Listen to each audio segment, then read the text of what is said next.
Hello and welcome to Daniel Workshop. What are we going to do today? We're going to sharpen a big knife. It's not a big knife, but anyway, it's a chef knife. Standard length.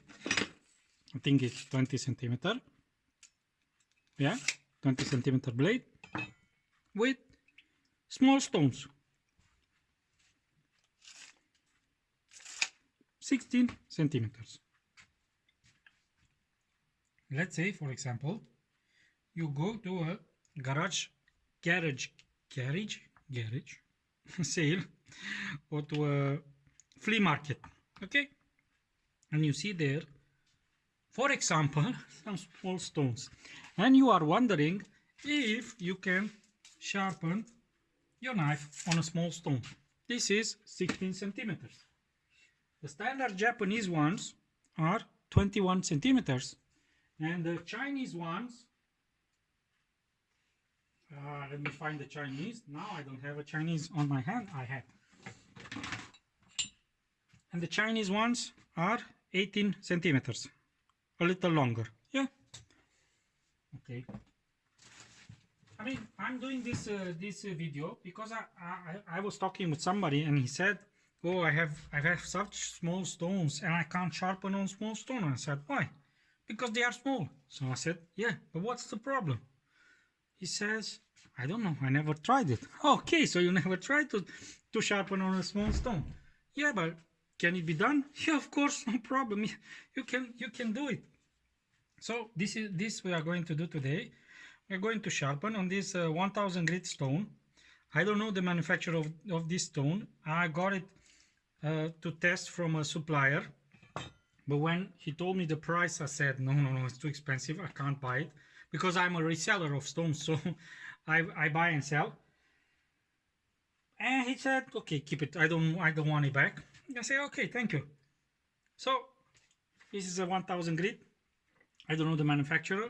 It's okay in quality, not bad, but kind of expensive for what it is.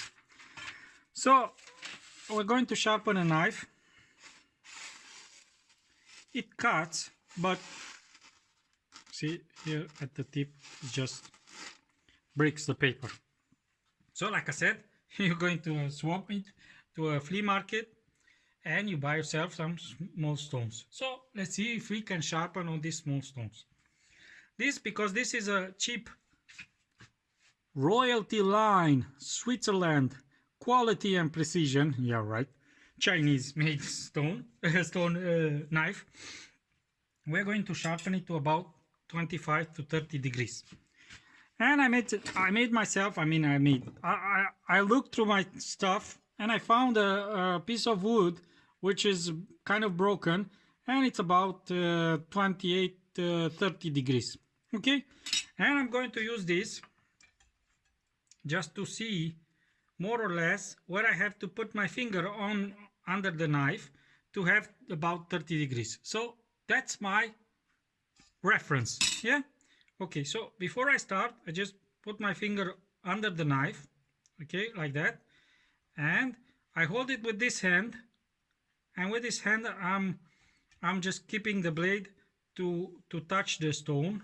With this hand I make sure that the blade is touching the stone, and with this hand I lock in the angle, and I just start to rub it.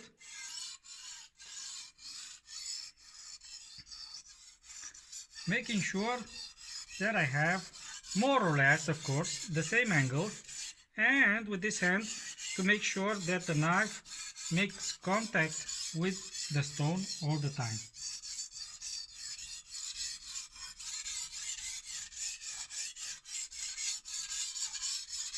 And what I usually do, I do 5 passes on one side, and then I swap to the other side till I get burr on the knife. And same thing, I put my finger under the knife there, I lock it in position, fingers on the blade, and I start to rub it on the stone.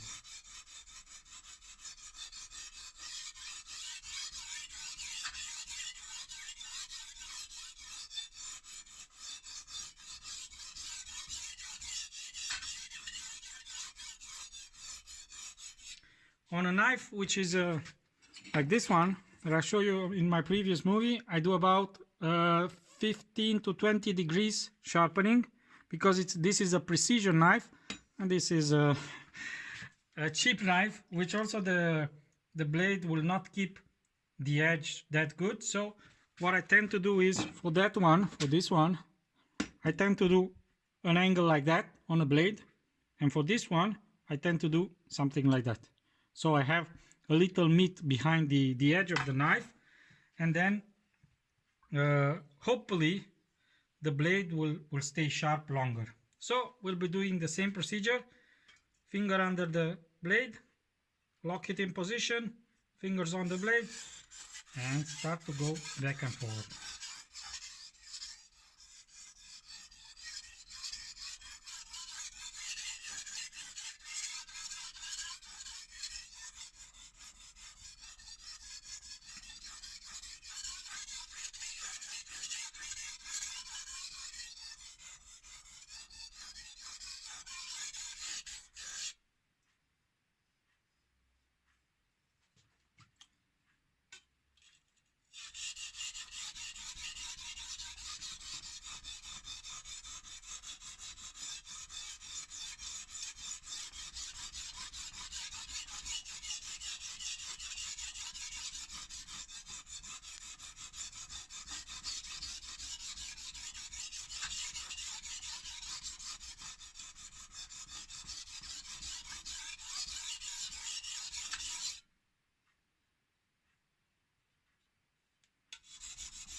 Okay, so I got burr from the entire length of the blade. So now I start to strop it, to flip the burr actually.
Okay, so more or less I'm done with the, or hopefully I'm done with the 1000 grit stone. And at this moment, it should be cutting, and it does. So what I mean, like I said, I'm a reseller of stones, and what I tell people is a 1000 grit stone plus a strop, it's more than enough for a day-to-day use, for a household use. Of course, if you are a chef or something and you want your knives to cut, I mean, or even if you are a passionate cook,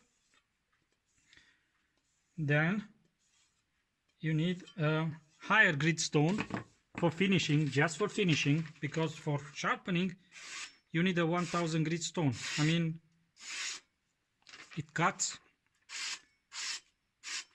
no problem, see, from a 1000 grit stone. Yeah, but if you want more, the thing is with the 1000 grit is you won't get mirror shine polish. You get a hazy finish, but you get a knife that cuts. So if you want more from your knife, then you have to go to a higher grit. So we are going to use a similar stone in dimensions. This is a 4000 grit, actually a little smaller, 4000 grit whetstone. This is a splash and go stone from Tirolite, Austria. This is a company that sells here in Romania, and mostly Tirolite sells in Europe. I don't think you can find it in America. They don't sell in the North America. Okay, so this is actually one of my first stones that I used, because the dealer that there was a dealer that was selling these stones in my previous company, and he gave me these two stones, this and this one. Yeah, this I found out that is Tirolite, and I like. The other one I don't know what manufacturer it is, but it's okay, it's not bad. It's a soaking stone. This is a splash and go. So more or less we will be doing the same thing, and we are going to polish the blade. The results on the paper will not be that obvious, but we will see a shinier edge. And of course, when we are going to cut some food, yes, we can see it on that. So more or less I'll be doing the same thing, locking it with my right hand and guided it with my left hand, and I'll be doing 5 passes on each side until I get burr.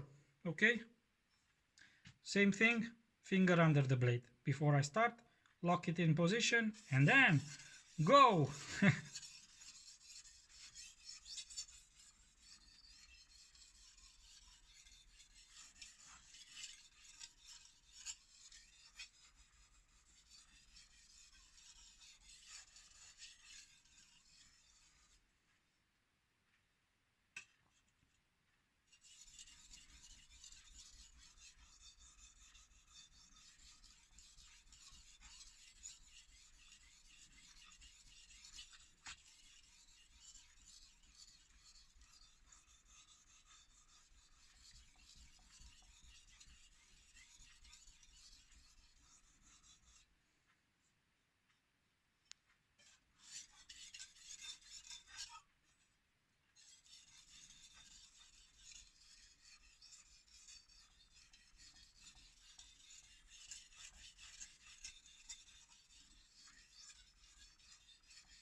Okay, so we got burr, and now I'm going to flip it on one side and another and the other, not another, the other, till it breaks off from the edge.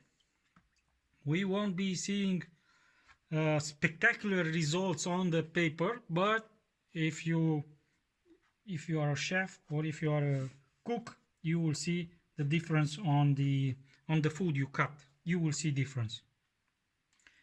So we're going to flip the burr.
Okay, pay attention when you flip the burr and maintain a very light pressure on the stone, because if you are not used to do that, you might dig into the stone. So if you are not such an expert, if you didn't sharp too much, let's say, and you don't have a lot of experience, you can do this. See, and there is no risk in digging in cutting the stone actually.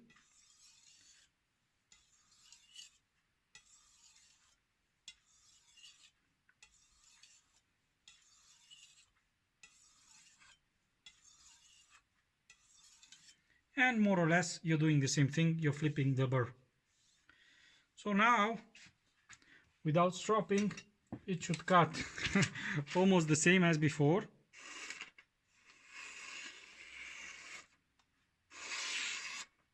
See, it cuts without problem. Of course, I like to strop it.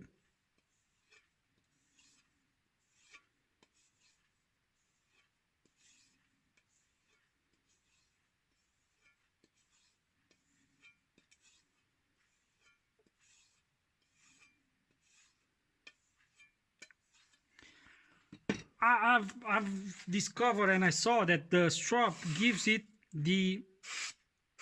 that extra small, I mean, it takes it from 95% sharpness to about 100%.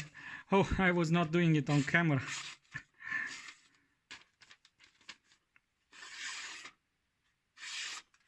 See, no problem, cuts like nothing. And I'm sure it shaves. Let me take the, see, I'm trying not to do there because I'm kind of bald there. Here I'm bald, and I try to do it on the inside of the hand because it's not that creepy. See, the blade shaves, and the edge is now mirror polish. See, more or less, more or less you see it. But anyway, that's it. So we've sharpened a big knife on small stones. Yes, it can be done. I didn't show you something else. Let me show you something else. I have some not big stones, huge stones.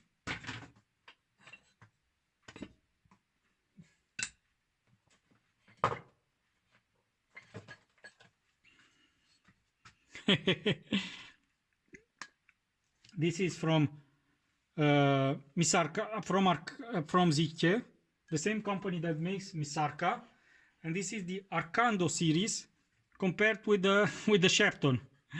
This is sharpened. This is Arcando. Huge stones. I didn't use them that much, but I think in my next movies we're going to use them. These are soaking stones, so I have to soak them first. Quite okay, but it would be a nice idea to use them in my next movies. Of course, a bigger stone makes your life easier and you'll be sharpening much quicker. I mean, I did now, I think, 3 passes of 5 passes.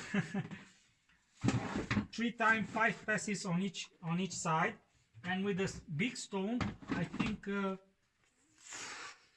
5 passes should have been enough, but we will see in my future movies. I'm going to show you also those Arcandos. So that's it for today. If you have questions, so cheap big knife with small stones. Now what I'm going to do is to clean my stones, and then I'll put them to dry out. Don't keep your stones in water. Use them, I mean, yeah, soak them, use them, but then after put them to dry out. Leave them out from the water so they can dry, because if you keep them in water, I mean, Sharpening says, it is on their webpage in the FAQ questions and answer, they say not to keep your stones in water because they might get damaged. So that's it for today. If you like my movie, you know what to do. Of course, press the like button. Of course, press the share button. Of course, subscribe. Of course, comment if you have any. And if you like and enjoy this movie, at least a little, watch at least one of the commercials at the end. So, till next time, have a